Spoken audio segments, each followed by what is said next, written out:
அனைவருக்கும் வணக்கம். நாம் இப்ப 2026 வரக்கூடிய குரு பெயர்ச்சி பலன்களை பத்தி பார்த்துட்டு இருக்கிறோம். மகர ராசி அன்பர்களுக்கு இந்த குரு பெயர்ச்சி எந்த மாதிரியான நற்பலனை தர காத்திருக்குது அப்படிங்கிறத பத்தி பார்க்கலாம்.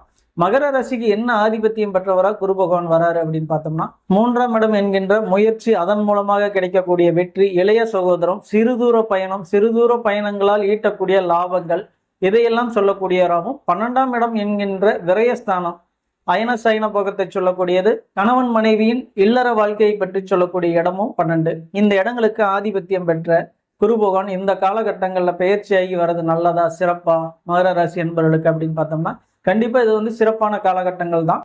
ஏன்னா மகர ராசியில நீச்சமடைவார், கடக ராசியில உச்சமடைவார் குரு. அப்ப 6ஆம் இடத்துல இதுவரையிலும் சஞ்சாரம் செய்து கொண்டு இருந்த குரு பகவான் 7ஆம் இடத்துக்கு பெயர்ச்சியாகி வரக்கூடிய இடம் சிறப்பு. சந்திரன் பெரிய லெவலுக்கு கெடுதலை செய்யக்கூடியவர் இல்லை, யாருக்குமே சந்திரன் பகை இல்லை. அப்படிங்கிறதுனால மகர ராசி அன்பர்களுக்கும் இந்த காலகட்டங்கள் சிறப்பு தான். அவர் தன்னுடைய 5ஆம் பார்வையால 11ஆம் இடம் என்கின்ற லாபஸ்தானத்தை பார்க்கிறார். அப்ப 11ங்கிற லாபஸ்தானம் மகர ராசிக்கு என்னவா வரும் அப்படின்னு பார்த்தோம்னா, அதிகப்படியான பாதகத்தை செய்யக்கூடிய ராசிகள்ல விருச்சிக ராசி மகர ராசிக்கு வரும்.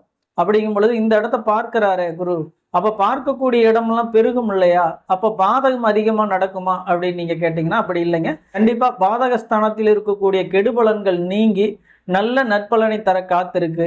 இவர்கள் வேலை வாய்ப்பை எதிர்நோக்கி காத்துட்டு இருந்தவங்களுக்கு இது ஒரு சிறப்பான காலகட்டமா அமையும். அதே போல தொழிலில் இவர்களுக்கு இருந்து வந்த கஷ்டங்கள், சிரமங்கள் இதையெல்லாம் நீங்கி நல்ல ஒரு லாபம் பெருகக்கூடிய ஆண்டாவே இது இருக்குங்க. மிகச்சிறந்த யோகத்தை கொடுக்கக்கூடிய பார்வையா தான் தன்னுடைய 5ஆம் பார்வையால 11ஆம் இடத்தை பார்க்கிறார். அடுத்ததா பார்த்தோம்னா ராசியவே பார்க்கிறார், மகர ராசியவே பார்க்கிறார்.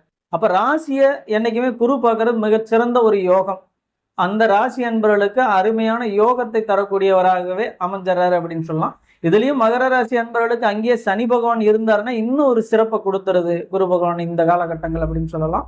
அப்ப இவர் நினைக்கக்கூடிய காரியங்கள் வெற்றி அடையக்கூடிய வாய்ப்புகள், எதிர்பார்த்து காத்திருந்த அனைத்து விஷயங்களும் கைகூடக்கூடிய வாய்ப்புகளை மகர ராசி அன்பர்களுக்கு ஏற்படுத்தி கொடுக்குறோம். அடுத்ததான் அவர் பார்க்கக்கூடிய இடம் 3 பார்க்கிறாரு, தன் வீட்டையே பார்க்கிறாரு. 3 அப்படின்னா முயற்சி, அந்த முயற்சிக்கு தகுந்த முன்னேற்றம், அந்த முயற்சியின் மூலமா கிடைக்கக்கூடிய வெற்றி, சகோதரத்தின் நிலை, அவர்களுடைய முன்னேற்றம், இதையெல்லாம் சொல்லக்கூடிய அமைப்புல பகவான் இருக்கிறாரு. அப்ப இந்த இடங்களை பார்க்கறது சிறப்பா அப்படின்னா அருமையான விஷயங்க. 3ஆம் இடத்தை எப்பொழுதுமே குரு பார்க்கும் பொழுது அந்த 3ஆம் இடத்தில் இருக்கக்கூடிய தீமைகள் நீங்கி அதிகப்படியான நன்மைகள் கிடைக்கும். அப்ப இப்ப சனி பகவான் இந்த இடத்துல விலகுறாரு, 4ஆம் இடத்துக்கு போறாரு. அப்ப இந்த இடங்களை பார்க்கும் பொழுது இன்னும் அதிகப்படியான சுபத்துவம் அடைஞ்சு நல்ல ஒரு வாய்ப்புகளை மகர ராசி அன்பர்களுக்கு இந்த குரு பயிற்சி தர காத்திருக்கு.